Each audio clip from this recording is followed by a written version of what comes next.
Hi friends, ಭಾರತದಲ್ಲಿ ಅತಿ ಹೆಚ್ಚು ಸಲ ಬಜೆಟ್ ಮಂಡಿಸಿರೋದು ಯಾರು? ಈ ಪಟ್ಟಿಯಲ್ಲಿ ನಿರ್ಮಲಾ ಸೀತಾರಾಮನ್ ಎಷ್ಟನೇ ಸ್ಥಾನದಲ್ಲಿದ್ದಾರೆ? ದೀರ್ಘ ಅವಧಿಗೆ ಹಣಕಾಸು ಸಚಿವರಾಗಿದ್ದವರು ಯಾರು? ದೇವೇಗೌಡರ ಡ್ರೀಮ್ ಬಜೆಟ್ ಬಗ್ಗೆ ನಿಮಗೆ ಗೊತ್ತಾ? ಎಲ್ಲವನ್ನು ಈ ವಿಡಿಯೋದಲ್ಲಿ ಹೇಳ್ತೀವಿ. ಅದಕ್ಕೂ ಮುನ್ನ ನೀವಿನ್ನೂ ನಮ್ಮ ಚಾನಲ್ಗೆ ಸಬ್ಸ್ಕ್ರೈಬ್ ಆಗಿಲ್ಲ ಅಂದ್ರೆ ಈ ಕೂಡಲೇ ಆಗಿ ಪಕ್ಕದ ಗಂಟೆ ಗುರುತಿನ ಮೇಲೆ ಕ್ಲಿಕ್ ಮಾಡಿ.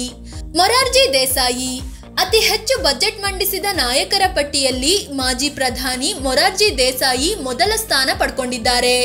ಕಾಂಗ್ರೆಸ್ ಮತ್ತು ಜನತಾ ಪಕ್ಷದ ಇವರು ಬರೋಬ್ಬರಿ 10 ಸಲ ದೇಶದ ಬಜೆಟ್ ಮಂಡಿಸಿದ್ರು. ಜೊತೆಗೆ ವಿವಿಧ ಸರ್ಕಾರದಲ್ಲಿ ದೀರ್ಘಕಾಲ ಹಣಕಾಸು ಸಚಿವರಾಗಿ ಕೆಲಸ ಮಾಡಿದ ಅನುಭವ ಹೊಂದಿದ್ರು. ದೇಶವನ್ನು ಆರ್ಥಿಕವಾಗಿ ಸ್ವಾವಲಂಬಿಯನ್ನಾಗಿ ಮಾಡೋಕೆ ಹಲವು ನೀತಿಗಳನ್ನು ಜಾರಿಗೆ ತಂದಿದ್ರು. ಪಿ ಚಿದಂಬರಂ ಈ ಪಟ್ಟಿಯಲ್ಲಿ 2ನೇ ಸ್ಥಾನದಲ್ಲಿರೋದು ಕಾಂಗ್ರೆಸ್ ನಾಯಕ ಪಿ ಚಿದಂಬರಂ. ಇವರು ತಾವು ಹಣಕಾಸು ಸಚಿವರಾಗಿದ್ದಾಗ 9 ಬಾರಿ ಬಜೆಟ್ ಮಂಡಿಸಿದ್ದಾರೆ. ಜೊತೆಗೆ 1997ರಲ್ಲಿ ಡ್ರೀಮ್ ಬಜೆಟ್ ಮಂಡಿಸಿದ ಖ್ಯಾತಿ ಕೂಡ ಇವರ ಹೆಸರಲ್ಲೇ ಇದೆ. 2000ದ ದಶಕದಲ್ಲಿ ಭಾರತದ ಆರ್ಥಿಕ ಸುಧಾರಣೆಗಳಲ್ಲಿ ಇವರ ಪಾತ್ರ ಪ್ರಮುಖವಾಗಿತ್ತು. ಪ್ರಣಬ್ ಮುಖರ್ಜಿ ಭಾರತದ ಮಾಜಿ ರಾಷ್ಟ್ರಪತಿ. ದಿವಂಗತ ಪ್ರಣಬ್ ಮುಖರ್ಜಿ ಈ ಪಟ್ಟಿಯಲ್ಲಿ 3ನೇ ಸ್ಥಾನದಲ್ಲಿದ್ದಾರೆ. ಕಾಂಗ್ರೆಸ್ ನಾಯಕರಾಗಿದ್ದ ಇವರು ಹಣಕಾಸು ಸಚಿವರಾಗಿದ್ದಾಗ ಒಟ್ಟು 8 ಸಲ ದೇಶದ ಬಜೆಟ್ ಮಂಡಿಸಿದ್ದಾರೆ. ಇವುಗಳ ಪೈಕಿ 1980ರ ದಶಕದ ಬಜೆಟ್ಗಳು ಮತ್ತು 2009-2012ರ ಬಜೆಟ್ ತುಂಬಾ ಹೊಗಳಿಕೆ ಪಡ್ಕೊಂಡಿದ್ವು. ಯಶವಂತ್ ಸಿನ್ಹಾ ಜನತಾದಳ ಬಿಜೆಪಿಯಲ್ಲಿದ್ದು ಈಗ ಟಿಎಂಸಿಯಲ್ಲಿ ಗುರುತಿಸಿಕೊಂಡಿರೋ ನಾಯಕ ಈ ಯಶವಂತ್ ಸಿನ್ಹಾ. ಇವರು ಈ ಪಟ್ಟಿಯಲ್ಲಿ 4ನೇ ಸ್ಥಾನದಲ್ಲಿದ್ದಾರೆ. ಅಂದ್ರೆ ಒಟ್ಟು 7 ಸಲ ದೇಶದ ಬಜೆಟ್ ಮಂಡಿಸಿದ್ದಾರೆ. ಬಜೆಟ್ನಲ್ಲಿ ಇವರು ಅನುಸರಿಸಿದ್ದ ಪ್ರಾಯೋಗಿಕ ವಿಧಾನ ದೇಶದ ಹಣಕಾಸಿನ ವ್ಯವಸ್ಥೆ ಮೇಲೆ ದೊಡ್ಡ ಪ್ರಭಾವ ಬೀರಿದ್ದವು ಅಂತ ಅರ್ಥಶಾಸ್ತ್ರಜ್ಞರು ಇಂದಿಗೂ ಮಾತನಾಡ್ತಾರೆ. ಸಿ.ಡಿ. ದೇಶ್ಮುಖ್ ಇವರು 1920ರಲ್ಲಿ ಭಾರತೀಯ ನಾಗರಿಕ ಸೇವೆ ಸೇರಿಕೊಂಡ್ರು.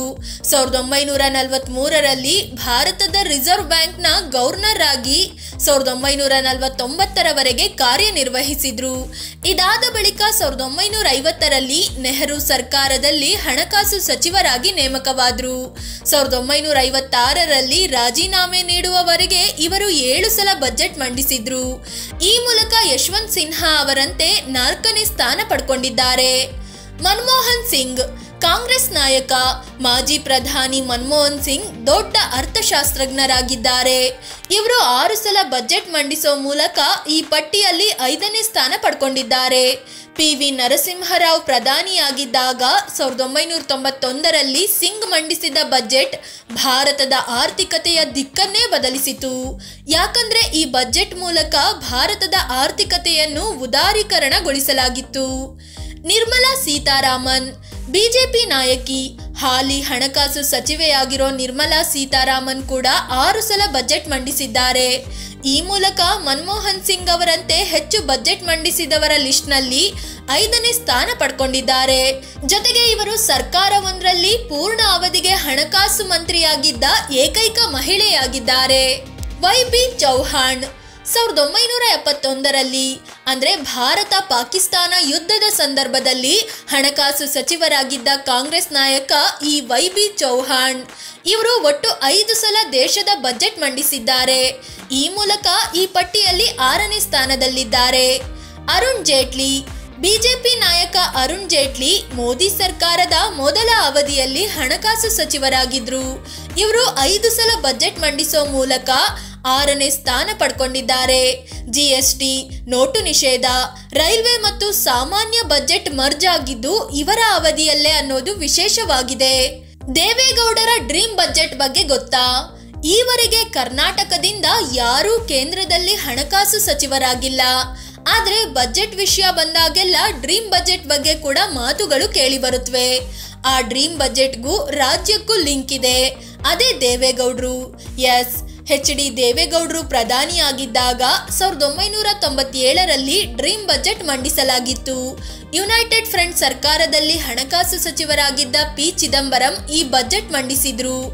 ಈ ಬಜೆಟ್ನಲ್ಲಿ ದೊಡ್ಡ ಮಟ್ಟದಲ್ಲಿ ತೆರಿಗೆ ವಿನಾಯಿತಿ ನೀಡಲಾಗಿತ್ತು. ಈ ಬಜೆಟ್ನಿಂದ ಎಲ್ಲಾ ವರ್ಗದವರು ಖುಷಿಯಾಗಿದ್ರು. ಷೇರು ಮಾರುಕಟ್ಟೆ ದೊಡ್ಡ ಮಟ್ಟದ ಜಿಗಿತ ಕಂಡಿತ್ತು. ಬಜೆಟ್ ಮಂಡನೆಯಾದ ಹಲವು ದಿನಗಳ ಕಾಲ ಮಾಧ್ಯಮಗಳು ಇದನ್ನ ಡ್ರೀಮ್ ಬಜೆಟ್ ಅಂತ ಹೊಗಳಿ ಅಟ್ಟಕ್ಕೇರಿಸಿದ್ವು. ಆದ್ರೆ ಈ ನಡುವೆ ಯುನೈಟೆಡ್ ಫ್ರಂಟ್ ಭಾಗವಾಗಿದ್ದ ಕಾಂಗ್ರೆಸ್ ಬೆಂಬಲ ವಾಪಸ್ ತಗೊಳ್ತು. ಇದರಿಂದ ದೇವೇಗೌಡರ ಸರ್ಕಾರ ಬಿತ್ತು. ನಂತರ ಅದೇ ಯುನೈಟೆಡ್ ಫ್ರಂಟ್ ನ ಐಕೆ ಗುಜ್ರಾಲ್ ಪ್ರಧಾನಿಯಾದ್ರು. ಆದ್ರೆ ದೇವೇಗೌಡರ ಅವಧಿಯಲ್ಲಿ ಮಂಡಿಸಲಾಗಿದ್ದ ಡ್ರೀಮ್ ಬಜೆಟ್ ಅನ್ನೇ ಐಕೆ ಗುಜ್ರಾಲ್ ಸರ್ಕಾರ ಅಂಗೀಕರಿಸಿತು. ಫ್ರೆಂಡ್ಸ್, ಇದು ದೇಶದಲ್ಲಿ ಅತಿ ಹೆಚ್ಚು ಬಜೆಟ್ ಮಂಡಿಸಿರೋ ನಾಯಕರು ಯಾರು, ಡ್ರೀಮ್ ಬಜೆಟ್ ಅಂದ್ರೆ ಏನು ಅನ್ನೋದನ್ನ ತಿಳಿಸಿಕೊಡುವ ಪ್ರಯತ್ನ. ಇವರಲ್ಲಿ ಯಾರು ಬೆಸ್ಟ್ ಅಂತ ನಿಮಗೆ ಅನ್ನಿಸುತ್ತೆ? ಕಾಮೆಂಟ್ ಮಾಡಿ ನಿಮ್ಮ ಅಭಿಪ್ರಾಯ ತಿಳಿಸಿ. ಅದೇ ರೀತಿ ನೀವಿನ್ನು ನಮ್ಮ ಚಾನೆಲ್ಗೆ ಸಬ್ಸ್ಕ್ರೈಬ್ ಆಗಿಲ್ಲ ಅಂದ್ರೆ ಈ ಕೂಡಲೇ ಆಗಿ ಪಕ್ಕದ ಗಂಟೆ ಗುರುತಿನ ಮೇಲೆ ಕ್ಲಿಕ್ ಮಾಡಿ. ಧನ್ಯವಾದ.